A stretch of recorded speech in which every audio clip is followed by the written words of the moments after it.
No, I've just started recording, Paddy. That's great. Okay, should we start then? Yeah, it's recording. Is Okay. it? Sorry about that, everybody. All right. No problem. All right, So- Josh, whenever you're ready, mate, we'll get going.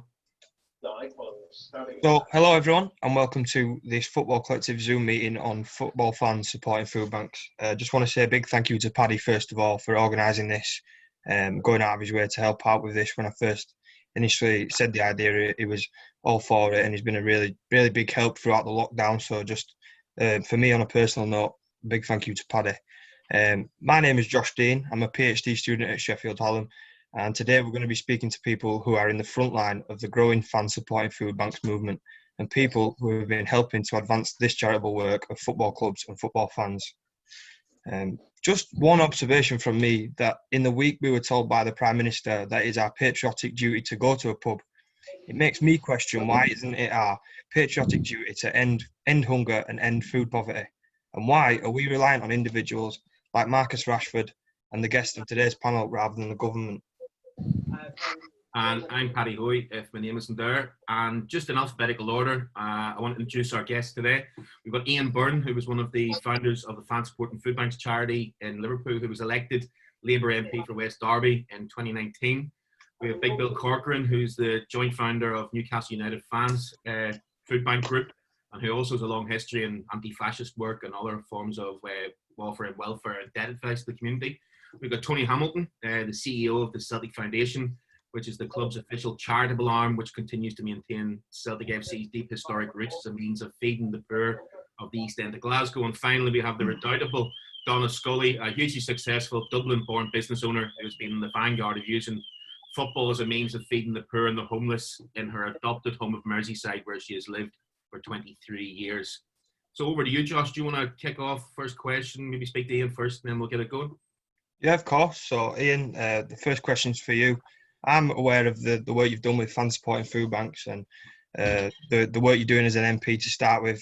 So, sort of a dual question: how has it been being an MP amid these uncertain times? I know you were quite vocal on sort of that circus of having to line up in a conga to vote in Parliament, and how has that been in your first sort of term within coronavirus? And then can you tell us a little bit about the establishment of fan supporting food banks and how it's spread from its inception? Yeah, thanks for inviting me. Quite honoured and humbled to be among so many great folk. And first, I'd like to say to Tony, me thoughts with everyone involved in what's just happened in Glasgow. Yeah. So, firstly, Josh, quite a start to becoming an MP is an understatement, really, isn't it? With regards to what's happened, you know, we went from Brexit straight into COVID.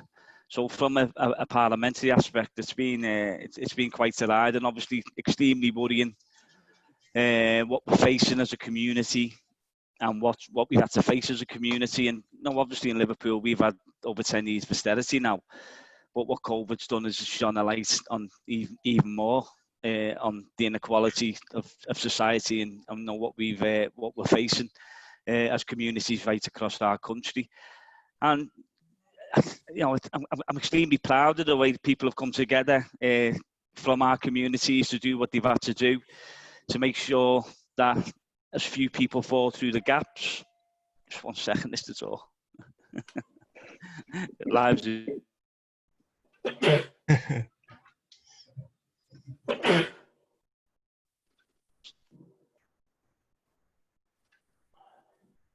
Somebody play some elevator music quickly. The glamorous life of MPs. Yeah. You dread the door or the dog or the postman or... Hang on, it's just visitors celebrating the league. Got a little girl.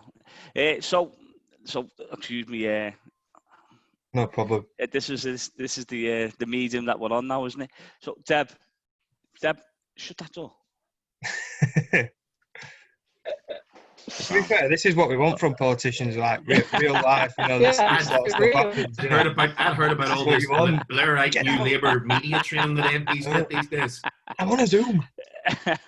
So from a the political aspect, obviously we've seen lots and lots of failings, haven't we? And as I say, I'm extremely proud of what's gone on in the communities to try and, make sure, as I said, that no one has actually slipped through the gaps as such. But there's been a catalogue of failures, and they'll all come out, as I'm sure, when there's an overview of actually what's happened, and we played our small part, probably many people here, in trying to ensure that, as I said, as many people haven't slipped through the gaps as such. It touched on the vote in Parliament with Mog brought us back, which was utter madness. Virtually, it was working.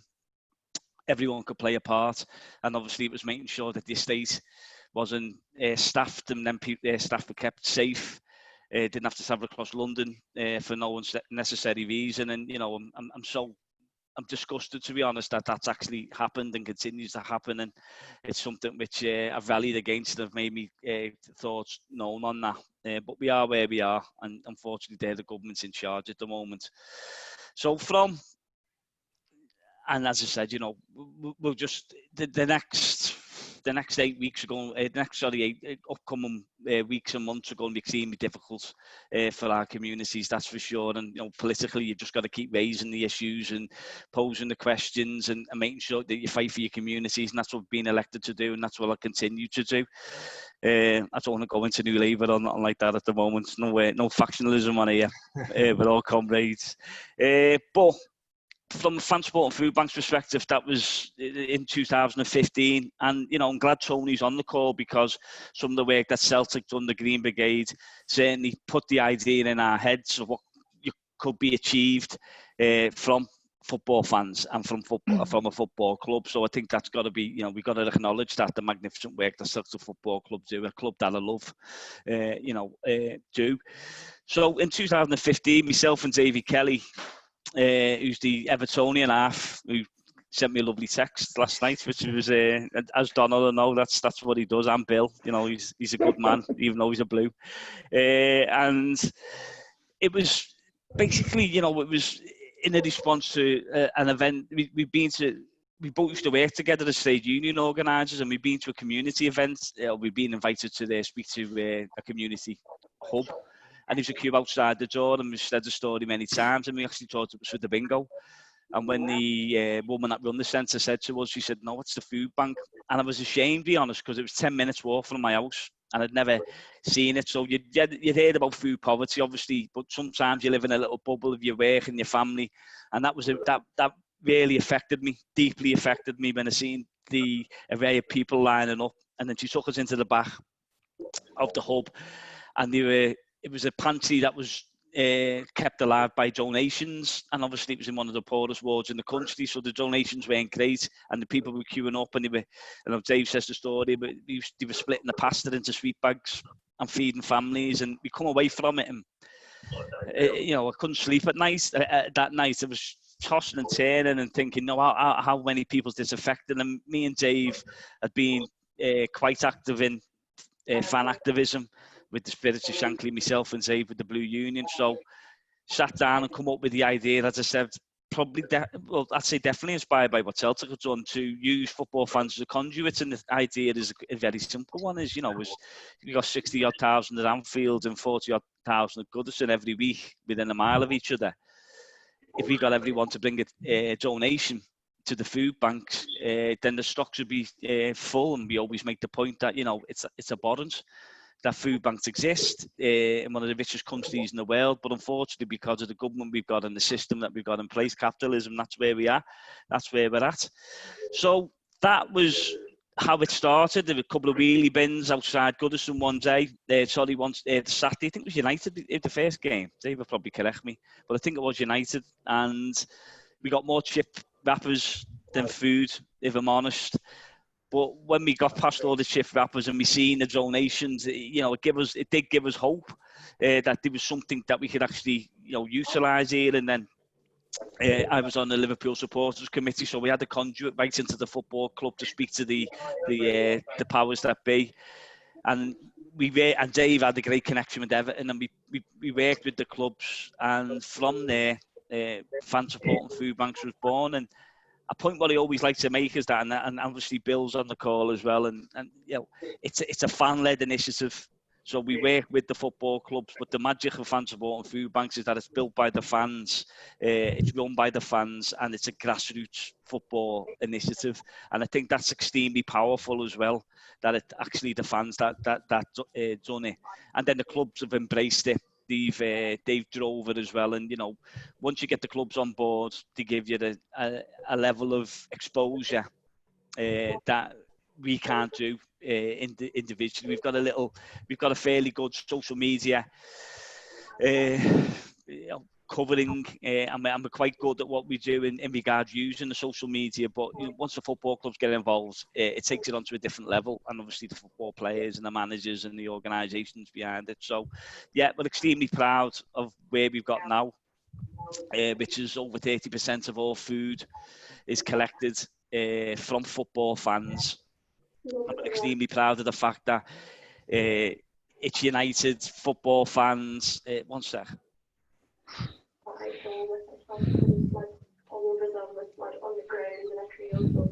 And what was it that alerted you? Did you hear something? Yes, I heard. The family gathering. So it's something that we're extremely proud of. The work that we do in the community, Donna will touch on that as well, and obviously the links that we set up with other organisations. And I think what it's done is shown working class solidarity. You know, we make the point that, you know who your real enemy is. It's not someone in a Cockney, Bank Union, Geordie accent. You know, it's the people that have actually put in systems in place that mean that we've got to do this every match day. So, yeah, from that perspective, we're extremely proud of fan support and food banks and the collaboration, what it does throughout the communities. You know, some of the work that we've done with the Muslim community, the Jewish communities, all religious denominations, and it's something which I think is just starting, to be honest. I think it's got huge potential to grow. And, you know, and I'll end on this because I could talk all day about it, but I think one of our proudest moments and collaborations, obviously we'd always had good relationships with Bill and Newcastle and other clubs where you'd expect us to have good relationships with, but, you know, the first Manchester United food bank donation come from the spirit of Shankly, and I think that's a huge moment in fan activism. And we've got both Manchester United and Manchester City now working collaboratively on food poverty. That's a huge move forward. And, you know, when we first got into fan activism, there was lots of factionalism, there was lots of us and them, you know, and that suited the powers that be. And I think by coming together and moving forward collectively as a force, football fans working together, it's a hugely powerful tool that we can use to change society for the better. And you touched on Marcus Rashford before, and that shows you the power of football. And we had a Zoom call with Jurgen Klopp this week talking about fan support and food banks, the Merseyside PPE up. And we said to Jurgen, he said, what can I do? I said, well, your voice can be hugely powerful in highlighting the social injustices in society if you get the ability to do that. So I'll leave it on that. But yeah, I'm extremely proud to work with everybody on this call. I think it's fantastic what you've done, and even it spread to my football club. I try and do it now as much as I can when I go to the games. And Bill, I just want to bring you in here. It was interesting to hear that there was some level of competition between clubs to get their own food bank going in the northeast between Newcastle and Sunderland, and you were in a battle to get yours launched first, a little bit like the votes on election evening. But do you just want to tell us a little bit about how that rapidly brought the fans together in usually, let's say, not a pleasant fan environment? Well, it was the Romans actually had discovered a tribal boundary between Newcastle and Sunderland around about 100 AD, which has not changed. So yeah, when Colin Whittle got the idea and spoke to myself and Steve Hasty and said, look, he said his words are, we need to do a football food bank like the Scousers have done. And we all looked at each other, and there's that look that people have usually in a bar where you think, we've got to do something about this.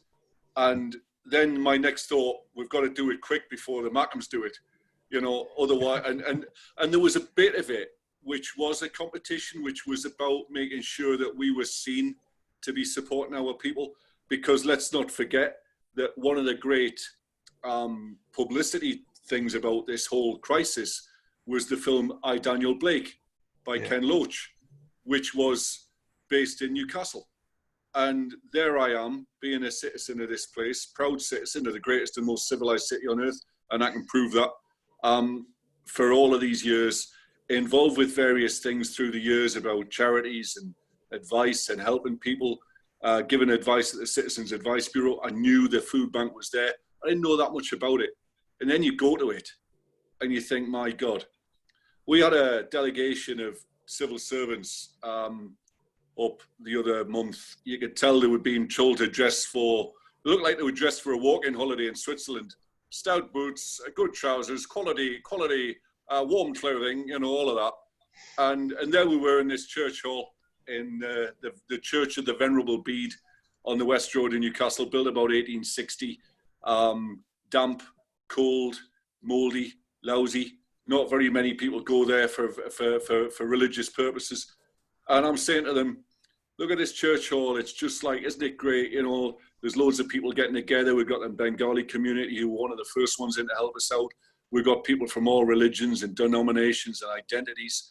As Ian said, one of the great things about football is it can pull people together from all places in the world, because you find a common heritage with just admiring the way somebody kicks a ball with their left foot. And that's not a religious jibe, by the way, as well. And I said to these people, normally, if this was 1940, you'd be saying, isn't this fantastic, the way a community's pulling together, you know, from everywhere, to help the crisis, to make sure that this is dealt with by us all, showing unity against adversity. And if this was 1940, it would be the German government who would be, you know, but it's not the German government, it's the British government. It's our government. It's representatives of our own political society that have done this to the people. So the West End Food Bank, which is now taken over various others in Newcastle, is now feeding 1,300 people a week, sending 300 parcels out, driving people through things. We, the football fans, part of that, are providing about 30 to 35% of the resources. Newcastle United have provided, you know, I'm not saying thanks to COVID-19, but as a consequence of that, tens of thousands of pounds worth of food, some of it fresh. They'd kept a load of really posh meat for the Liverpool match on the last day of the season, which God knows when that's going to be played, but probably not at St James's. And that's now in our freezer. And we've got a fella who comes up from one of the local hotels and he cooks 80 portions and we send it out. So all of this great collaboration is going on between many, many different identities.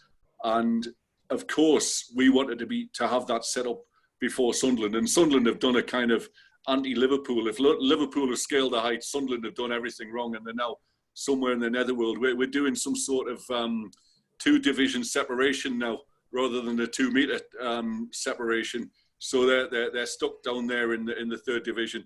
But bless them, as I knew they would, because they've got a fine sense of identity and they look after their own people. They've managed to do great things with their food bank, and you know the message we got from them when we were in Dublin, thanks to Dave Kelly getting us over there for a drink, was heartfelt and amazing. As somebody who's got family from County Durham, you know, people in fence houses in Byrne Moor, and my grandfather who went down the pit there first and then came to Newcastle to work as a rescue man, and they were able to say we disagree about everything. You know, we support the opponents of each other whenever we play football, but on this, no, we take care of each other and we support each other. And it was genuinely a proud time, apart from the fact that this should never be happening. That food banks are an obscenity on the face of the 21st century in this country. And as I say, we had Daniel Blake in our city.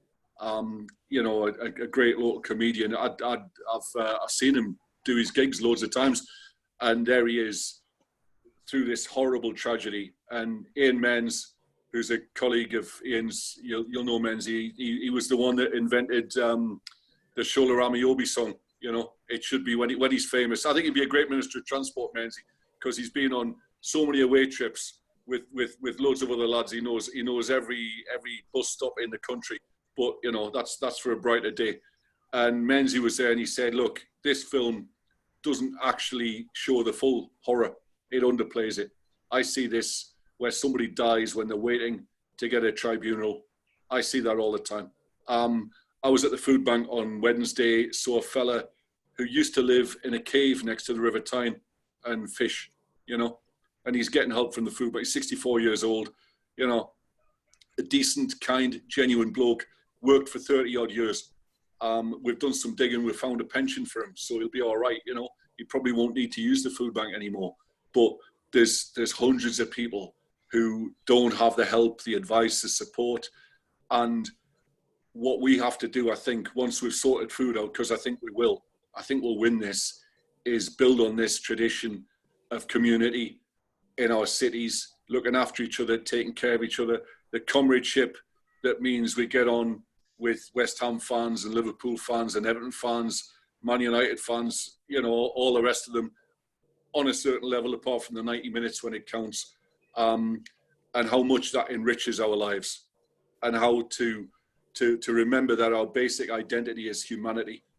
And as human beings, we will collaborate together to make our world and our country and our cities a better place, and not fall for the deluded tribal nonsense which people try to sell us. We'll keep our identity, thank you, and we'll treasure that, but we'll never lose our real identity as progressive humanity to keep things going. And in the 21st century, for people to have to depend upon charity to eat is just a disgrace. And, you know, we don't talk about politics much, particularly because we say there is no manifesto that I saw where you have to starve young children in order to progress a political ideal. So I'm always willing to have people come and talk to me about that. So far, nobody from any political party, apart from the Labour Party, has really engaged with us. And we're thankful for that engagement, but we'd like to see some more about how they can explain exactly what's going on. Until they do or whatever, we'll keep going because this is important. But we're not losing sight of the future, that one day food will be sorted, then we have community, we have aspiration, we have education, we have sport, and we have the things that make life worth living: decency, 8 hours work, 8 hours rest, and 8 hours play, and not 24 hours of insecurity and poverty and misery. That ain't the way to live a life in the 21st century in this country. Cheers, Phil. Donna, could you put some flesh on the bones of what happens whenever the food gets gathered, and how we actually implement strategies of actually getting that food to people who need it most? I know that you work in the mission in Birkenhead, and you have done for a few years. Can you tell us what goes on there on a Sunday morning? Yeah, and I'll give you a bit of background as to how the mission came about, because I think it was when the lads were on their way back from a food bank conference in Newcastle, and Dave and Ian and Dave Fitz from the mission were talking about how things were in Birkenhead and how bad things were, because when Carpenters got involved with fan supporting food banks, we've got offices in Liverpool and in Wirral. So, you know, very kindly, they sort of split wherever we gathered or wherever we could raise between both sites. So they were helping people on the Wirral on our behalf as well. So obviously Birkenhead is a very deprived area. And I think Dave Fitz said to the lads, you know, there's nothing at the weekend for people who are homeless in Birkenhead. Everything kind of shuts off on a Friday. So is there something we could do? So we sort of got together and we started this breakfast club on a Sunday morning from 8:30 to 10:30. And I mean, they talk about diversity and inclusion and all of that, the lads, but I'm telling you, I've never met people like them in terms of, you know, everybody counts and it doesn't matter what you look like or where you come from or anything. And we actually set it up at the beginning in a mosque in Birkenhead because that was the only place we could get. And there wasn't a kitchen or anything, so it was pretty basic to start with, and obviously people had to hear about it, so they started to come in, and we only have, you know, very basic food and tea and coffee, but, you know, we chat to them and we'd bring things that we had, like clothes, or, you know, I'd collect stuff in the office and we'd bring stuff down on a Sunday. And then it just grew and grew, and more people were coming along, and we realized we had to make it bigger. So the mission itself gave us the facilities on a Sunday morning, and it's been there now over a year. And we probably do breakfast now on a Sunday morning for over 100 people. I think people would be surprised at the type of people. I think initially in the mosque, it was pretty much homeless people, but now it's grown and people have heard about it. I think the shock for me was that some of them, you know, there was a lot of very young people. You know, I've got two 19-year-old lads, so there was a lot of people around that age, which was heartbreaking that they had nothing, you know, that some of them didn't have a home or food or anything, no hope, no future. But there was a lot of women as well. And then we started to see people coming in who were in bed sits, so they weren't homeless, but they didn't have any food.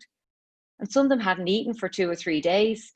And it's just unbelievable. But that project is just fantastic. And it's a joint kind of enterprise between sort of carpenters, fan sporting food banks, and the mission and Day Fits. And it's grown. We have hairdressers who come in and opticians. We have the food bank van turns up on a Sunday morning and it brings things that we don't know. We get clothes, we get food from restaurants in Liverpool who've, you know, had kind of leftovers on a Saturday night. We get all sorts of stuff, but it's a very eclectic mix of volunteers as well. You know, loads of reds and blues, a lot of trade union people. We have another MP, Mick, who washes the dishes every week. He's been washing the dishes for ages. So even when he was campaigning, he was there. So we have a great laugh. But I think I said I'd love you to come and see it, and people have come to see it. It's funny because it's a pretty, you know, we're decorating it at the moment for when it opens again, because it is a bit run down, but we couldn't decorate it because it's used all the time. So now that it's closed for COVID, it's a great opportunity for us to paint and decorate it and get some new tables and chairs. So when people come back, it'll be better. But I think it's just, you know, the atmosphere. What blew me, because I was a bit scared about the hands-on volunteering. I've done fundraising, but volunteering I was frightened that I'd just be crying all the time. But, you know, they're the funniest people I've ever met. You know, to have so little and you know, for life to be so tough for you, to be laughing, they're always joking, you know, taking the piss out of us. It's just brilliant. And it's unlimited tea and coffee, unlimited cereal, toast, full Irish breakfast or English breakfast, depends how you want to look at it.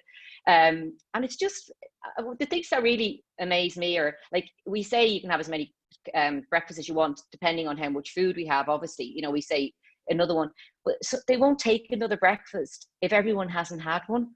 Like, they'll say, has everyone had one, before they take a second one. And I go, could I be that generous if I was that desperate? You know, I just think they really floor me. It's very humbling to see them. And I think those kind of real things where you get together and I mean, the City of Liverpool Football Club come over and they bring over stuff as well that they collect for the food bank, don't they? And they bring food over, they bring over clothes. It's just, yeah, it's an amazing thing. And I think it's great that, you know, it's fans. We have a lot of rivalry about the football. You know, we have the match the day on a Sunday morning on the telly, and we give out to each other and so on. I mean, it's terrible not being there now, because all the Reds would love to be rubbing their nose in it. But I just think, and the other thing I love is when you say to them, how do you want your tea or coffee? They're so, you know, precise. Half a spoon of sugar, you know, and people look and go, oh, and you go, they're human beings, you know, why shouldn't they have a choice? Why shouldn't they know what they like or what they don't like? And I just think it's great. And I think I agree with Bill. It's very sad that we need it. It's very sad, the people who come in the door. I think, you know, when I speak to them, and we all talk to them a lot and try and find out what's going on and how they are and what's happening with them. But, you know, things like universal credit have floored them. You know, some of these guys have had a job. They're only out of work a month. You know, people say you're 1 month from being homeless. I'd say you're a week now. That it's so tough. And, you know, they just, and some of them are ashamed coming in, you know, because they feel bad. And you think, well, why? It's not your fault. You know, you lost your job. You couldn't get any benefits. You have a 5-week wait to get money. What else are you going to do but come here and try and get help? So I think it's really, it's very annoying and makes you very angry, but it also makes you very, I mean, it's one of the things on social media, I tend to try and tell their stories. I don't know if you read them, Paddy, on a Sunday. You know, and the reason I do that is because I hear these stories and I go, if people only knew how bad it was, if people only knew the kind of situations that they're in, I think it would motivate them to help more. And I think they'll help in their own locality, and they maybe look at the homeless thing or the big issue or something like that. So I think that's the whole reason. I mean, Dave Kelly makes me laugh because he says we're a movement. It's a movement, Donna. And the more people we educate and the more people we tell about it, then, you know, it's going to be better, and we're going to be able to help more. And I think he's absolutely right, isn't he? and it is a movement by fans, by people who want to work with the fans, and I just think it's terrible, sad that it's needed, but it is, and it's only going to be worse after COVID. Yeah. So. Yeah, and it's like, I live in a relatively wee middle class area of Crosby, and I've done some work with a food bank around here helping out with their social media. And the idea that there are people in the Crosby Waterloo area who need to go and use a food bank blew my mind. I just thought, it's in a relatively small city like Liverpool or Merseyside is. The fact that there are so many food banks is the thing that really knocks me out. It's that it's every, South Sefton, which is the bottom end of our borough from Bootle to the top of Crosby, and across to McGull has 10 outlets for food banks. That blows my mind. Didn't they say on the One Show there's more food banks than McDonald's now in the UK? That's incredible, isn't it? Yeah, horrible. That's really horrible. Yeah. Tony Hamilton, hail. Tony, can you talk us through what a club does, as a commercial organisation, and what's the kind of corporate social responsibility behind Celtic doing as much as they do? Because I know you sent Tara down from the Calton or the Parkhead Food Bank to the Fan Supporting Food Bank's AGM a couple of years ago, where I met Donna and Bill first.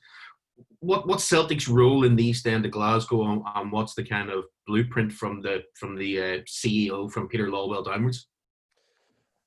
I'd just say, first of all, thanks for having me on here, Paddy and Josh. It's a great platform for us at Celtic to be here and to hopefully learn and share some experience. And thanks also to Ian for his kind words. Glasgow's a very sad place this afternoon. There's a real tragedy unfolding here at the moment, and clearly our thoughts and prayers are with everybody that's lost their life and the police that have been injured in the city today. This is a strange space to be in 2020. I think that it's a fairly easy space for the football club to be in terms of who we are and where we came from and our roots. But that was 132 years ago, and it was Victorian Britain, and here we are talking about food banks in 2020.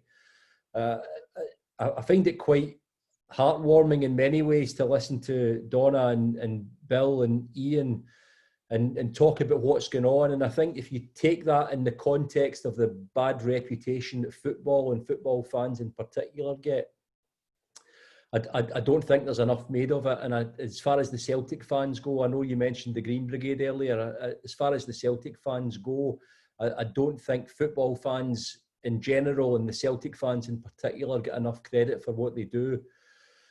But at the club, to answer your question, Paddy, we don't talk about corporate social responsibility. This is not a box-ticking exercise for us. We're in this space because we've got an obligation to be in this space. We live here in the East End of Glasgow. I was brought up here in the shadows of Celtic Park, and it's atypical in terms of demographic as you look across the city and look across the country.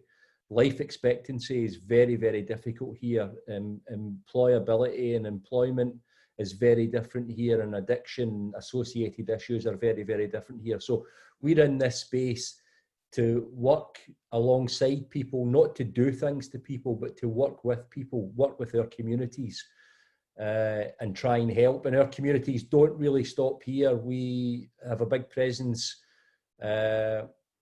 in London. We are a Scottish club with Irish roots, as I've told you before, so we have a big presence in Ireland. We've supported a food bank recently through the COVID crisis in Newcastle and one in Bow in East London. So we've got a presence, and we do similar work in New York, and we've got an international reach as well. But effectively, in terms of the food bank space, I was reminded by somebody who's on the call actually that this came about a Celtic away game in October 2013. We were playing Partick Thistle in the other side of Glasgow, which we won 2-1 incidentally. Because I know you would be interested in that. The winning goal was scored by Amido Baldi, who was not a famous Celtic name, but the Liverpool fans on the call will remember him as the guy that scored the winning goal against Liverpool in the Aviva tournament in Dublin a couple of years ago. But anyway, we're at this thing in Maryhill. We've got the food bank collection. And we realised then that this issue of hunger is not going away. And we also accepted at the time that we don't have the competence or the resource to go and run a food bank. So we went and identified somebody who did, and they're on our doorstep. They're run by the Church of Scotland, and we've set up a partnership with them in 2013. And we help them with their infrastructure. We help them financially with their infrastructure. And one of the team from the foundation sits on the board of the food bank and helps them with governance and direction and various other things. So that goes on in the background. We have food bank collections periodically throughout the year. Supporters clubs across the UK and Ireland have food bank collections for their own communities. And the Green Brigade has an annual collection here as well. So there's a lot going on. But ordinarily, up until the world ended about 3 months ago, what Celtic FC Foundation was set up to do in 2013 was to work with the community, tackle poverty and inequality, really. So include people who are excluded, children and young people who are autistic or who live with Down syndrome, people who live with dementia. We do this in Glasgow and in Dublin and Edinburgh, in Donegal. We do a lot of employability stuff here as well, but food banks were a big focus of that. And we know that there's no long-term solution to take people away from poverty by providing food at a food bank, but it helps the here and now. So that was the plan. We raised about £3 million a year, and we try and deliver our own projects. But 3 months ago, that changed, and we realised that our ability to raise money had changed, and our ability to deliver our own projects had changed. So we've partnered up in the last 3 months with 55 different organisations in various parts of the world. We've put in, we haven't asked anybody for money yet, but we've put in close to £600,000 in the last 3 months, and we'll turn that into a public appeal in the next month or so, I guess. And really, food has been front and centre in that. It's been about providing food for people through partners who share our values and who we trust and who we know.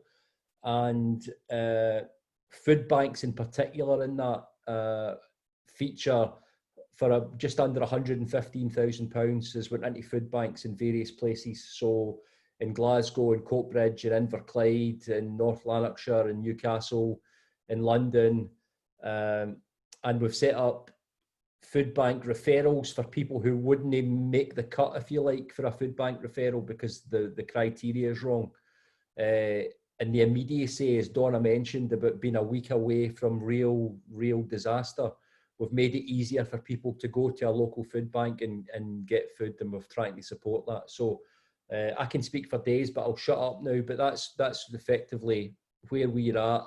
That looks like the future for us for the remainder of this calendar year through 2020. And hopefully in the turn of the year, we can get back to the more impactful stuff. Employability, keeping young guys out of jail, putting them into employment, helps the economy better than food banks do. But the food bank thing is a real necessity for us right now.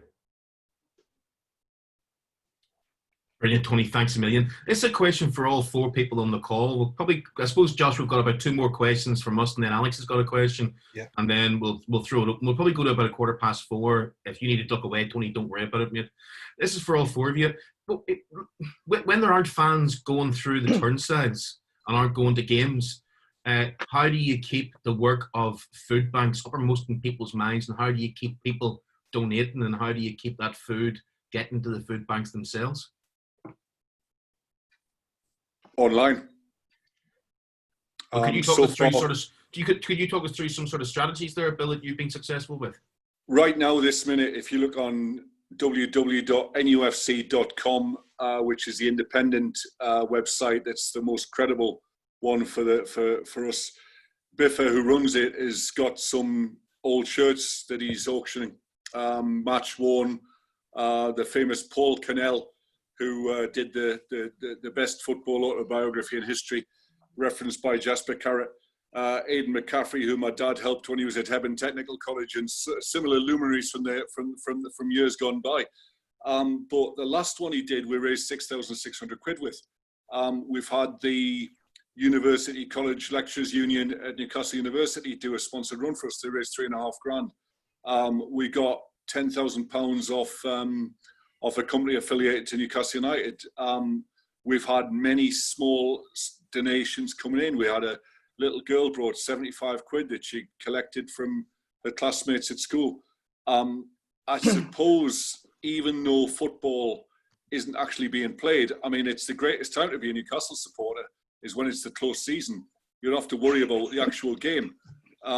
You can just talk about the things that make us love it.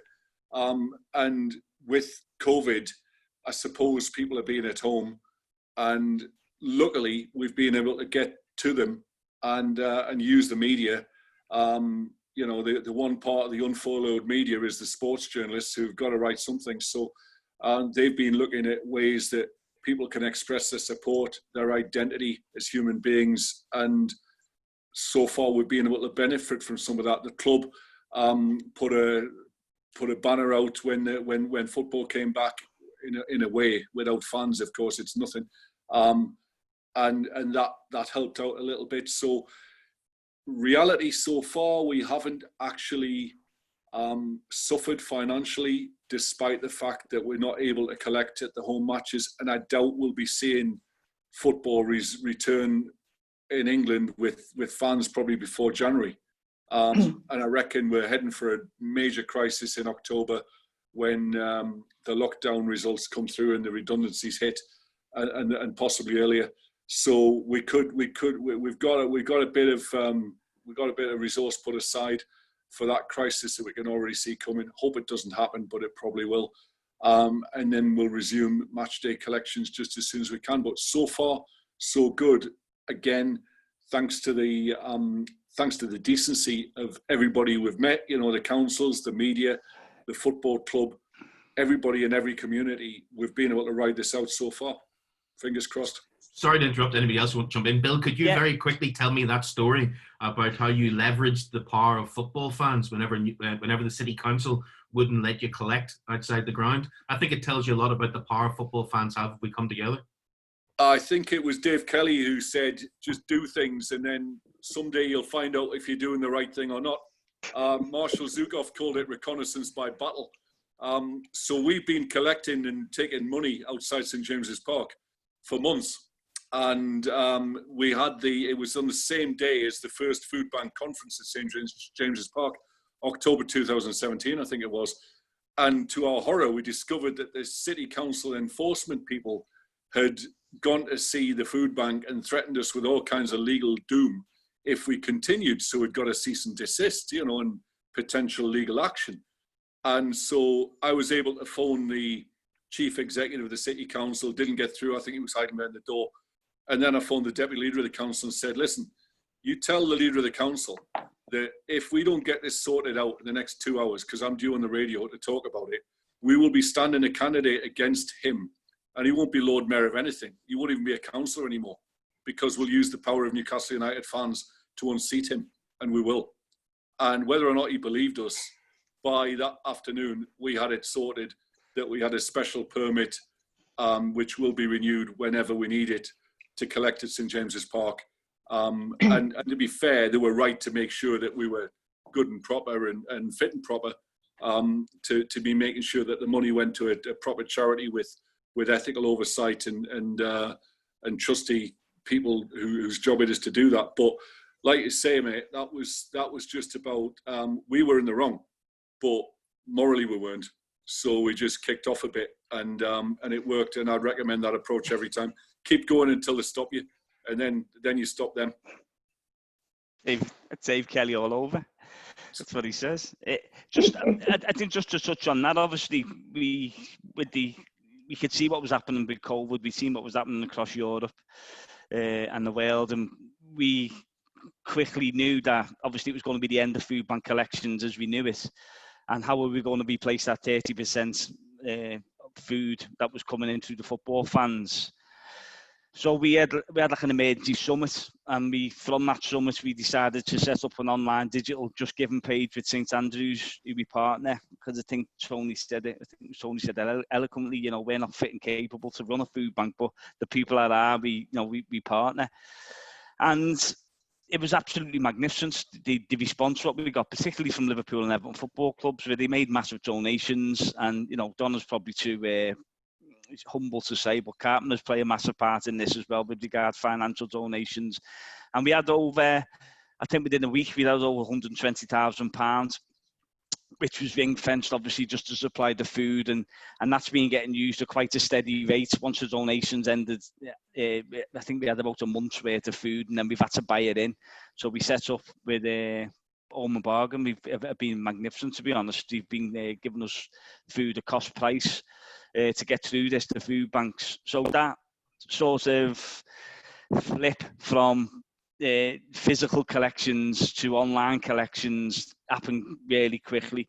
And also, Dave Kelly and Robbie Daniels had to go into shielding.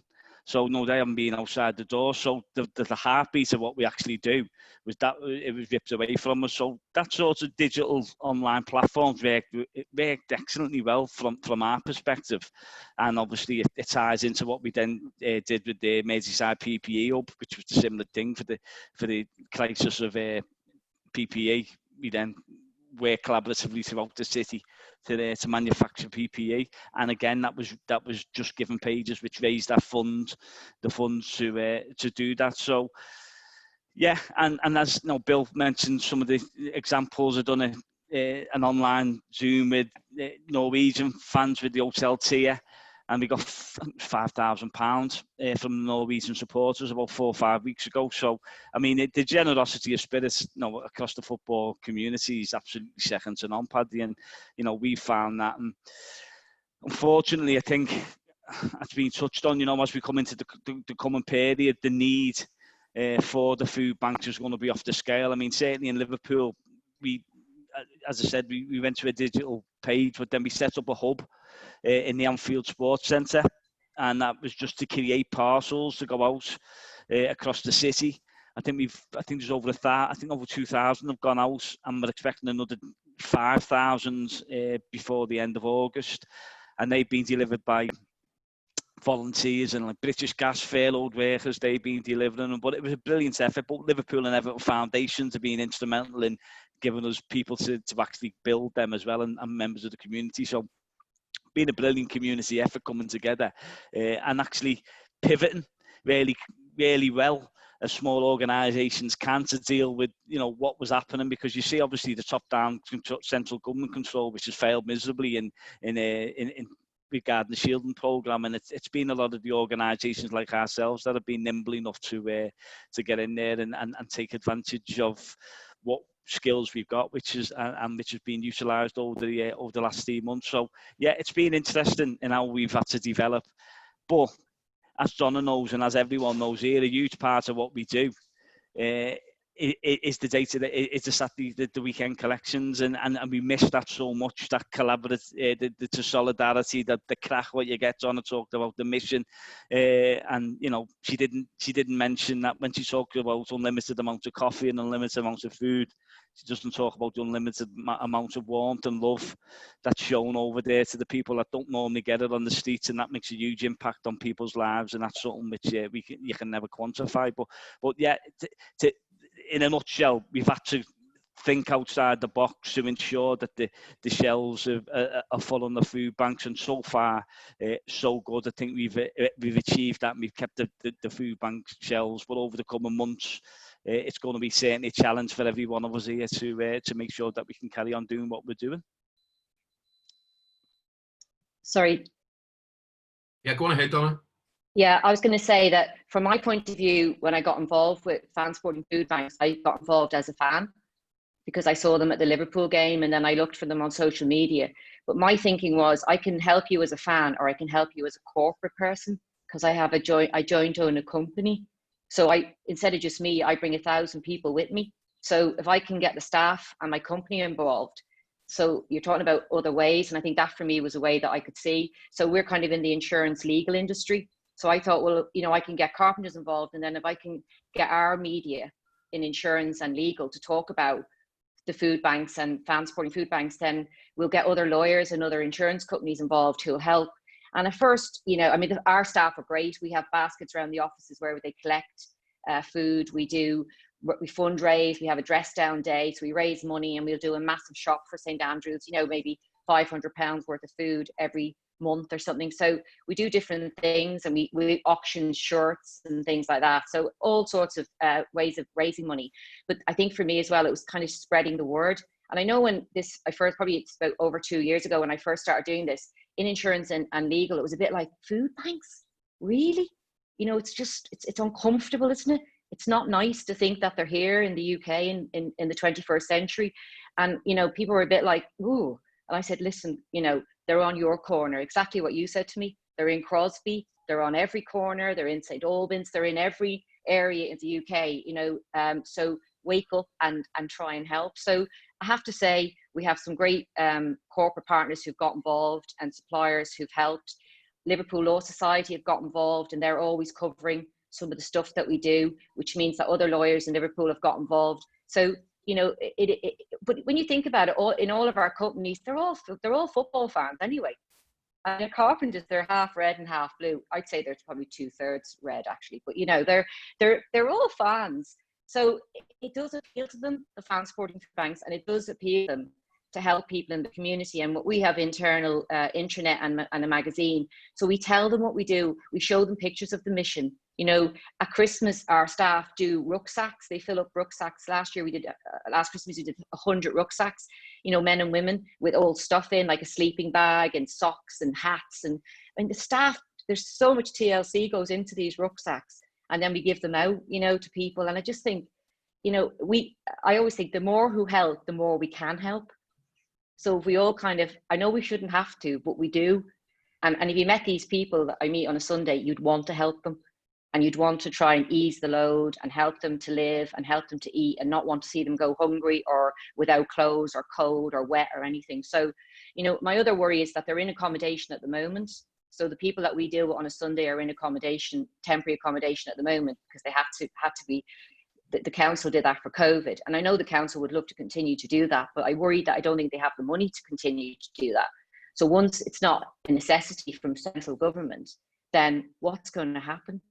And I've been speaking to the guy at the mission about how they are, because he keeps in touch with the people who we know on a Sunday, and they're doing very well in accommodation. Of course they are. Even the ones with addictions or mental health issues, they're doing much better with a routine and a roof over their head, and you know, and they're better health wise and psychologically. But you know, how cruel is it that they'll be there for 3 or 4 months and then they're back out on the streets? When everybody has less money and probably less ability to donate and whatever. So I just feel like there's a tsunami coming of more hunger and more deprivation. So I am really worried about that. And Tony, can you're a lifetime in Celtic club media, mate, one way or another, making films and being on the pitch, announcing on game days and whatnot. How do you leverage the media, and how do you leverage social media? There's several people on this call have really fruitful Twitter accounts, and I do a lot of work on Facebook, etc. How do you leverage all those kind of networks within a fan culture or within a club for the maximum effect in the work that you're doing? For us, Paddy, the biggest asset we have is the club IP, the club brand. That gets us to, that allows us to do the things that we do and we've done for a number of years. So it's a question then, we create stories around that brand. We create stories officially through the official channels, the media channels, the social media channels, and through the supporters groups as well. And we get other people associated to the football club to take those stories. And that's the hook for the media. You know, if we were to do something, Celtic FC Foundation related to one of our projects, and had a media call, we may get a limited response. If we had a media call and put, Neil Lennon or Scott Brown up, we get a massive response and we get our message out. So we recognise the biggest asset is the Celtic brand and we exploit it. Yeah, so Sorry, Scott, I was thinking about that wee video that Andrew Robertson made at St Andrews in Liverpool and the effect that had, Ian. I suppose, a lad from south side of Glasgow, stays true to his roots. It kind of woke a lot of people up to the reality of how food poverty exists in our communities. Sorry, Sal. Thought you were bringing me in then, Paddy. Go ahead. So I'm just going to say, I think, his name's come up a few times, Marcus Rashford, but people listen to people. I think that people engage with people more than they engage with entities. So we can see bigger traction sometimes around one-to-one engaging on social media, as the case in point, than we can from somebody trying to engage with an entity. So it's about people. These guys are hugely influential. People listen to them. We know that to be true. And we use that to get our message out to the audience, to the people who either need our help or who can provide the assistance that we need to help people. Can I just come in on that? Work away. Pat. Just a quick one, and I think it's a hugely important point, if I'm brutally honest, about the impact footballers and figures can have, of that ilk. Because just for example, if I'm talking about the cuts to central government funding to Liverpool City Council, people's eyes are glazed over, even though it's sending thousands to food banks and it's causing huge poverty and social injustice. Well, if Jurgen Klopp came out and said the cuts, the central government funding is totally unfair and what we're facing in Liverpool and what I'm seeing in my adopted city, it'd be front page news, much like if it happened in Newcastle. And Alan Shearer came out and said it. And what I will say, an example of that was Sam Allardyce. He'd come to St Andrews with Sammy Lee, and we'd met him, and he was brilliant. And he spent an hour with us, and he really got what was happening.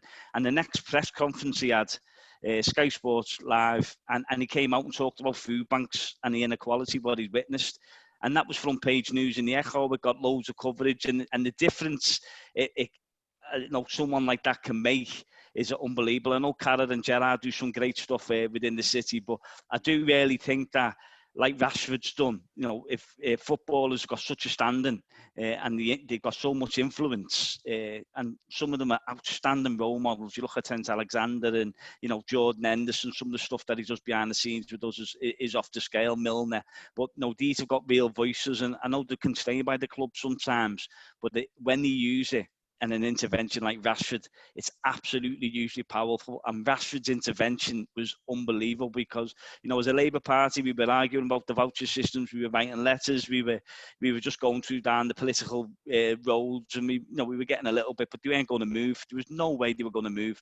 Rashford comes in, bang, front page news, trending number 1, 2, and 3, I think, on Twitter, and the way he swung public opinion behind that campaign was just unstoppable, and the U-turn was solely down to Marcus Rashford.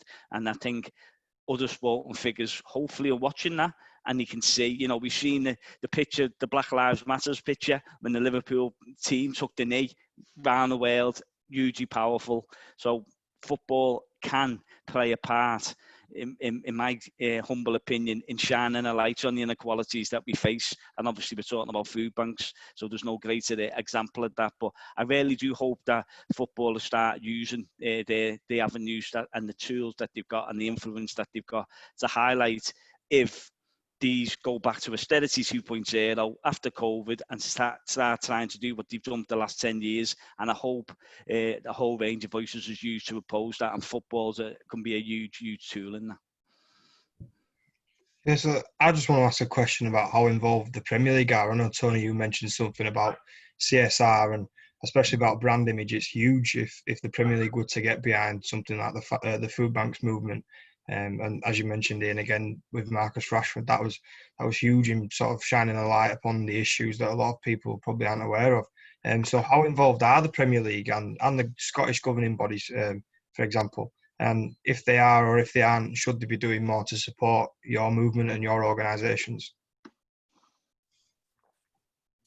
mean, I don't know anything about the Premier League because I'm in very cold Scotland. So we have a great relationship with the governing bodies, I think, in Scottish football, and they don't offer support directly for the food banks, but they are involved in a lot of our other project delivery, and we have a really good, strong working relationship with them. So I think it's a question of priorities. You know, at Celtic, we feel that we can do anything, but we can't really do everything. And it'll be the same for other organisations as well, that they need to decide what, you know, where their priorities are. So the SPFL have a trust of their own.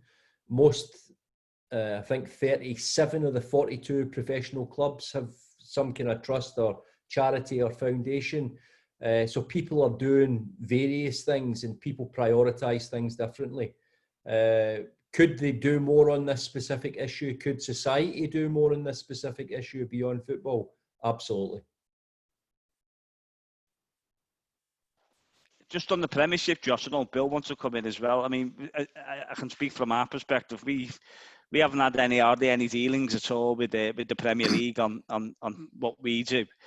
Obviously, most of our work's with Liverpool and Everton Football Club. So whether they do at like a corporate level is something which I'm unaware of. So we don't have any dealings with the Premiership. We've started to work with Kick It Out and agencies like that, but from a Premier League perspective, they've got a lot of their own programs which they seem to run. But what I will say is, what the work of fan support and food banks has done is has focused football clubs' minds, certainly Liverpool and Everton's, on the issue of food poverty. And Tony's himself will probably ahead of the game on this. But Liverpool's programmes around the foundation have now become much more community focused, and they do an awful lot of work with us and other community initiatives, which is probably down to the magnificent Forbes, who works for Liverpool, and his team, who really understand what we were doing and get that. But Everton have always had a brilliant community programme anyway.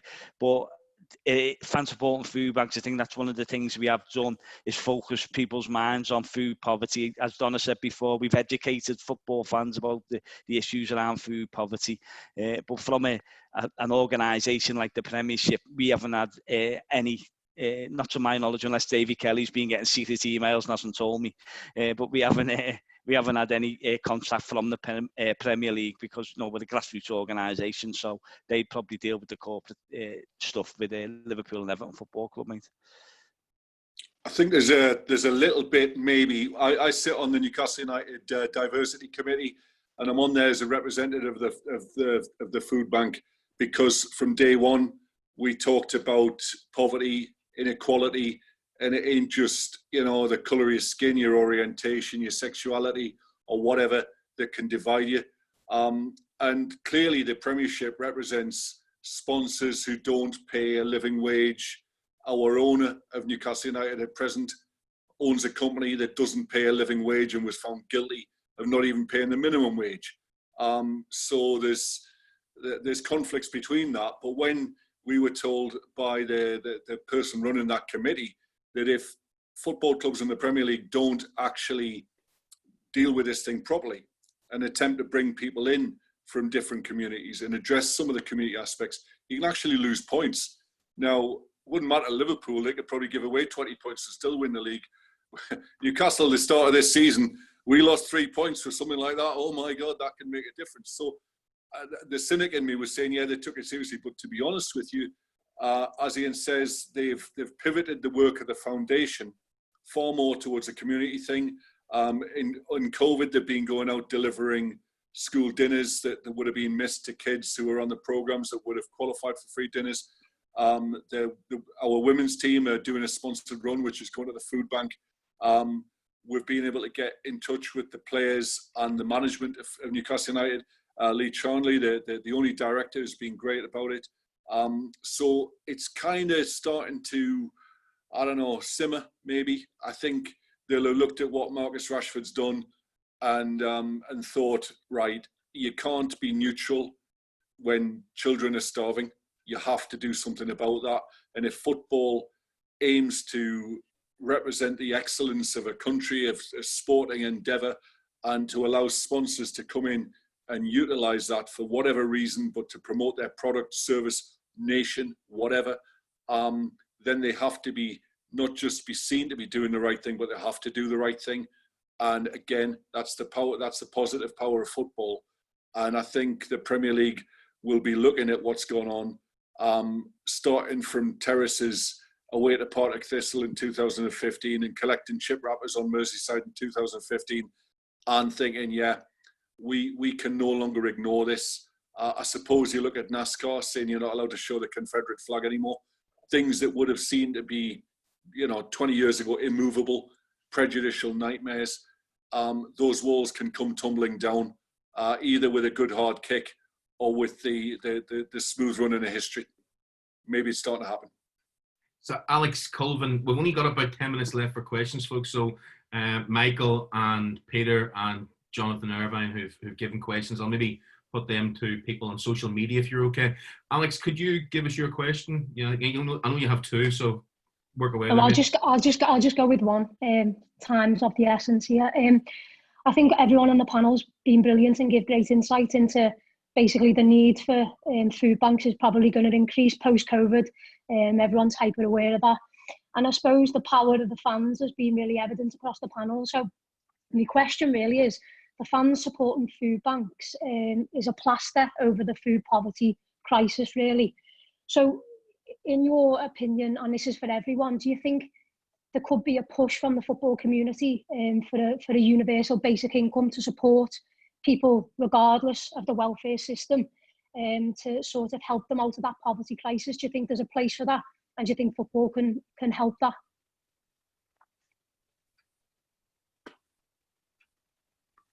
Who fancies dealing with that one? I'll have a quick go. I'm sure I'll only because I'll be brief because obviously Sam's of the essence.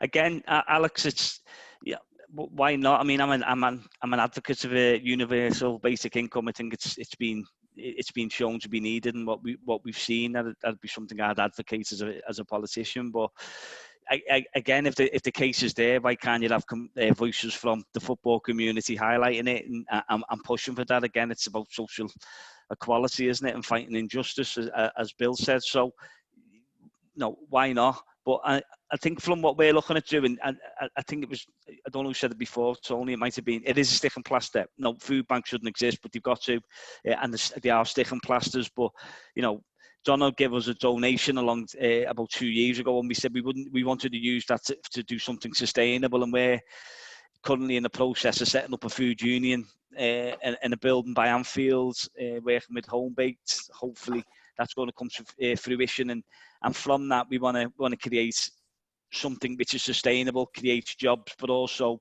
is basically the essence of what we're about, which is about community, which is about collaboration, collectivism, and this is what we want to use as a moving forward. So we want to do that as a template. We've already spoke to Bill and the other food banks across the country, and if we can get this up and running, working with other agencies, then maybe fan supporting food banks, food unions in towns and cities that need them, using football fans 7 days a week to donate and work and volunteer and help out in the community, because I do believe that sort of answer is required, which is a move away from food banks and a move to like a food union where you can go in a pantry style operation. So that's something which we're going to build over the next 6 months. We're going to launch it, and then hopefully we want to push that across the country to our other sister agencies, as I say, in the towns and cities across. We could have one in Manchester, Newcastle, Leeds, Doncaster, just loads of places where this could actually work and be a viable option. So yeah, I think you can push for these type of society changing economic issues, because we've got to be radical, and football can be used as a voice to push that. As Donna said before, when Universal Credit hit, we've done a lot of work on highlighting Universal Credit, what it was going to do to our communities. We had a citywide collection, and it raised the awareness of what Universal Credit and its deficiencies are, and football can play a huge part in promoting answers to the economic issues that we face. I think for me, on Universal Credit as well, which is a big issue, because on a Sunday, that's what I hear from the people there who are suffering, who are homeless or who are about to lose their homes, is that the Universal Credit, A, is not enough to live on, B, it doesn't come it's sanctioned for reasons they don't even understand. So it's inhumane. You know, it just doesn't work. Their rent is no longer paid direct. Landlords don't want them in accommodation because of units. It's just such a nightmare. And when the United Nations came here a couple of years ago, and they went and saw the food banks and they saw what was going on here, and they said, you know, they said austerity was wrong and it was being very tough and horrible on people. But it said universal credit doesn't work. And I think, you know, when that report came out, and it was a fantastic report that he did, and it was very detailed, and the government just dismissed it. I think if football clubs or the Premier League, and someone could have got behind that at the time, and we could have got a bit of behind it to get someone to look at it. But I think, you know, it kind of was a huge shock to everybody when it was in the newspapers. The United Nations came here because of poverty. You know, the UK, and then the report just kind of died. It kind of just fizzled out. So I think if something like that happens, if we can't get behind that and get people to do something about it and change the benefit system or change the way it's working, then I think that was a real loss for me about something that we could really kind of hook onto and do, and it didn't happen. So, you know, I'd like to see that happen. Alex, I love talking about political economy after the football match. I don't think universal basic income works until it's a worldwide thing, until our planet is a common heritage for all. I think right now what we can deliver, what we should deliver, because it's stupid not to, is a real living wage. If you talk to proper capitalists in the City of London, they'll say 65% of this country's gross domestic product is based on consumer ability to spend money. And if you pauperize people, whether that's by university debt or by austerity or by universal credit or put them in the streets, they ain't much use as consumers. And as a result, this economy falls apart, then that's no good to anybody. So I think even Henry Ford spit when I mentioned his name, the dirty fascist bastard, knew that if you're going to pay your workers enough so they can afford your product, you've got more consumers. So it would be nice to have some intelligent capitalists to deal with instead of these stupid ones that seem to be running the country. So if I can make an appeal to the Tory party to get cleverer people to run your party, please, then we can have better government and a better argument rather than having to deal with the stupidity of having poverty enriching capitalism rather than wealth enriching capitalism, which would be nicer, you know, than the sort of stupidity. So I think UBI would be great, but it has to be worldwide. Right now, we need to concentrate on a real living wage so people can afford to go to the match, have a cup of coffee afterwards, go on holiday, and live a dignified life. Our watchword on our banner is dignity. It's not about food, because slaves got fed, prisoners get fed. Dignity means we live in a commonwealth of humanity and we look after each other. Cheers, Bill. I just want to bring in Peter Prowse for this last question, because you've mentioned a little bit in the chat about a real living wage. So, Peter, do you want to just ask your question and we'll just finish on that? Well, it's just a comment, really, because I've been doing work on the real living wage around the world, and it's quite clear that, you know, football clubs, there are more clubs outside the Premiership. And sorry, Tony, this is nothing to do with Scotland, but you can actually do the same thing. If you look at clubs that pay the real living wage to all their employees, and that is a pro rata, if they work part-time, they still get it, you'll find that you'll find there are more clubs outside the Premiership, which is the wealthiest. This is the wealthiest sports association in the world. It's obscene. And there are so few. I mean, Bill, you know, Newcastle could certainly afford it. We've got people like Rob Wilson telling us that all these clubs can pay, and he can easily pay. Liverpool only just did it, Ian, as you know, quite recently in the last 2 years.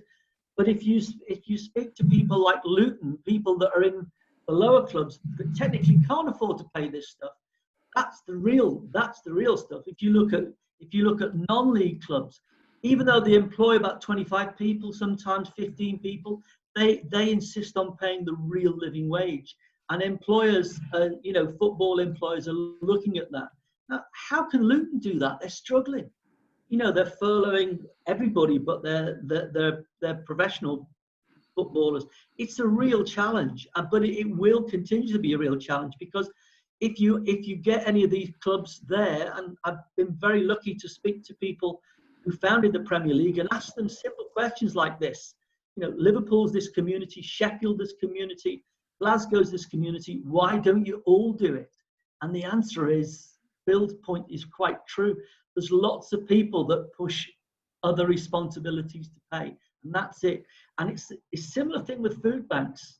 If you look at the original heritage of most clubs in Scotland and England and Ireland, there were also religious associations that also got involved, and that doesn't seem to be as much a link anymore. In fact, you probably find that Sikhs and Hindus would probably be more important in some areas of the country, assisting in paying and assisting people than some other employers, which is sad. It's a sad reflection. Sorry, I'll keep quiet now. Beg your pardon. Right. No, I think you're right, Peter. I mean, that this idea of the living wage, that lots of clubs in the top flight of the richest league in the world can't pay a living wage is a nonsense, isn't it? And it makes a mockery of any sort of sense of morality. Paddy, they can pay. There's exactly. There's no two way they can pay. It's a non-issue. They can pay. It took us a couple of years, Peter, working with Liverpool and Everton for them to, and Spirits of Shankly as well in the Blue Union. So we were pushing for the living wage, and when we got that, we were extremely proud. But obviously, we wanted it for the contractors as well. You know, for everyone, not just directly employed staff. So that's something which we've been working on.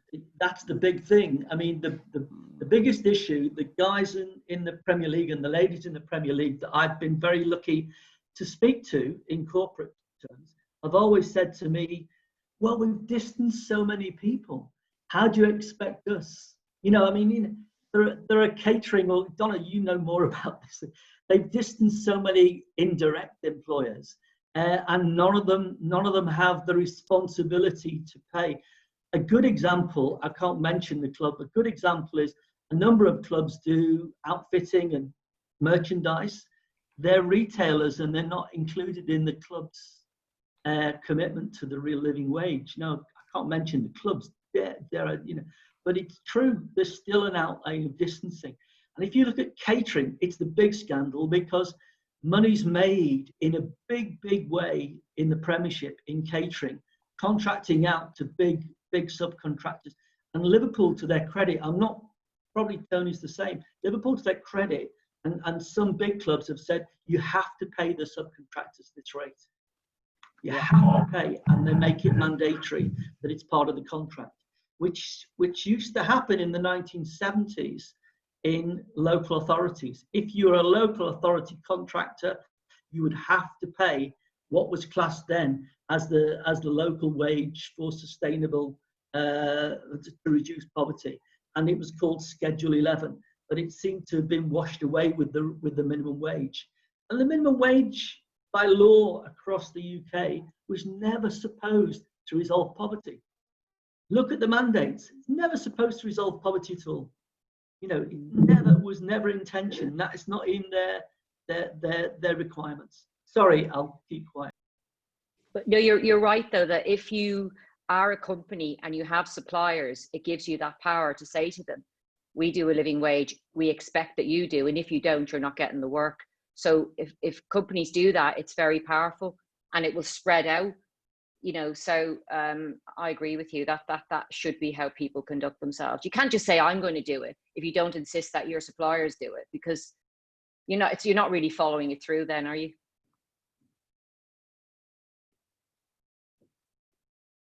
Right. Do you want to wrap it up, Josh?